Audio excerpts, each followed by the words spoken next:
High বন্ধুরা, তোমরা সবাই কেমন আছো? আশা করি ভালোই আছো।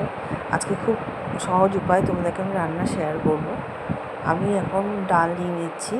ডালটাকে আমি একটু ভাজা করে নেব। মাছের মাথা দিয়ে ডাল করব আর মাছের ঝোল করব। তোমরা সঙ্গে থাকো, দেখতে থাকো, আমার পাশে থাকো। দেখো, ডালটাকে আমি প্রথমে নিয়ে নিয়েছি। আমি ডালটাকে এখন ভাজা করে নেব। বেশি ভাজবো না, হালকা করে আমি ভেজে নেব।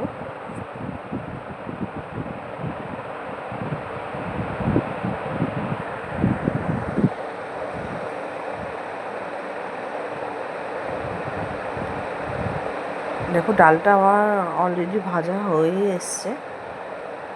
এবারে আমি ডালটাকে প্রেসারে দিয়ে দেবো সেদ্ধ হওয়ার জন্য। দেখুন, ডালটাকে সেদ্ধ করার জন্য দিয়ে দিয়েছি। আর পাশে কড়াই নিয়েছি, তেল দিয়ে দেবো। মাছগুলোকে আমি ভাজা করে নেব। এখানে আমি মাছ মেখে রেখে দিয়েছি।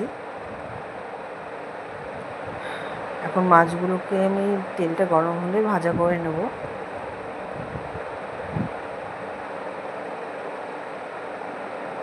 তেলটা আমার গরম হয়ে গেছে। আমি মাছগুলোকে একে একে দিয়ে দেবো।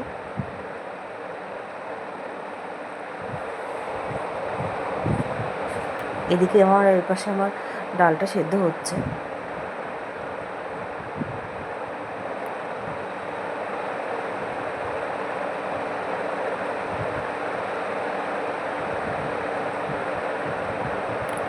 খুব সহজ উপায়ে আমি রান্নাটা করব। একটু তোমরা সাথে থাকো, দেখতে থাকো। দেখো, ডালও আমার অলমোস্ট সেদ্ধ হয়েই গেছে।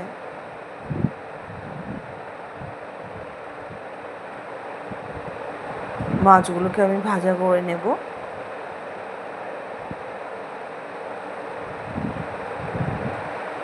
দেখো, আমার সমস্ত মাছ ভাজা হয়েই গেছে। এবার আমি কড়াইতে তেজপাতা, শুকনো লঙ্কা আর পাঁচফোড়ন সম্বারা দিয়ে দেবো ডাল সম্বারা দেওয়ার জন্য। এখানে আমি একটু সাদা জিরা, ধনে গুঁড়ো আর একটু আদা বাটা অ্যাড করেছি, লঙ্কার গুঁড়ো, হলুদ গুঁড়ো আর লবণ তোমাদের যে যা স্বাদ মতো দেবে। আমি একটু ভালো মতো কষিয়ে নিচ্ছি। তারপর আমি এখানে মাথা অ্যাড করে দেবো। দেখো, মাথাও দিয়ে দিয়েছি আমি, দিয়ে ভালো করে কষিয়ে নিচ্ছি।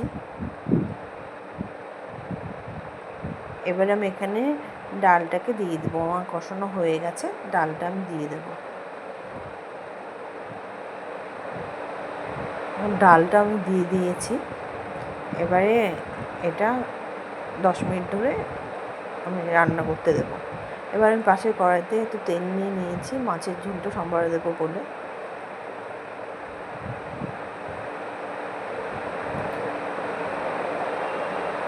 তেলটা গরম হয়ে গেলে আমি সম্বারাটা দিয়ে দেবো।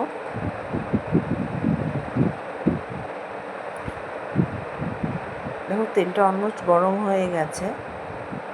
আমি এখানে ফোড়নে কালো জিরা দিয়ে দিয়েছি। আমি আলুগুলোকে যেহেতু বড় বড় করে কেটেছি, তো আগে আলু আমি ছেড়ে দিচ্ছি। একটু আলুটাকে একটু ভাজা ভাজা করে নেব। আর এখানে আমি পেঁয়াজও সম্বারাতে দেবো। তোমরা চাইলে আগেও দিতে পারো। যেহেতু আমি আলুটা বড় কেটেছি, তাই আমি আলুটাকে আগে দিয়েছি। তারপর আমি পেঁয়াজটাকে অ্যাড করব। তো আলুটা ভাজা ভাজা হয়ে এসছে। আমি এখন একটু পেঁয়াজ সম্বারটা দিয়ে দিচ্ছি। তোমরা চাইলে এটা আগেও দিতে পারো।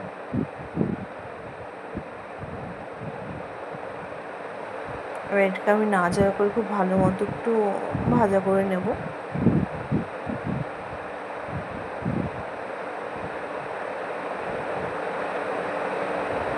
দেখো, ভাজাটা হয়ে গেছে। এখন আমি মশলাটা অ্যাড করে দেবো। এখানে আছে একটু পেঁয়াজ বাটা, ধনে গুঁড়ো, জিরার গুঁড়ো, হলুদ বাটা, হলুদের গুঁড়ো, লঙ্কার গুঁড়ো আর লঙ্কা বাটা।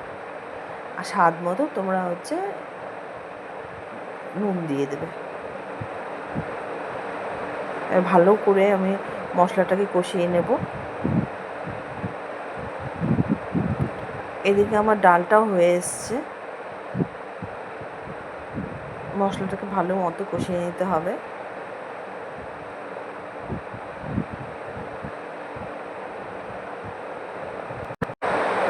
মশলাটাকে আমি ভালো মতো কষিয়ে নিচ্ছি। এবার আমি জল অ্যাড করে দিচ্ছি। জল দিয়ে দিয়েছি। আমি এরপর একে একে ঝোলটা একটু ফুটলেই মাছ অ্যাড করে দেবো। দেখো আমার ঝোলটাও অলমোস্ট হয়ে গেছে। এই সহজ উপায়ে রান্নাটা তোমাদের কেমন লাগলো আমাকে একটু কমেন্ট বক্সে কমেন্ট করে জানিও। থ্যাংক ইউ সো মাচ আমার ভিডিওটাকে দেখার জন্য।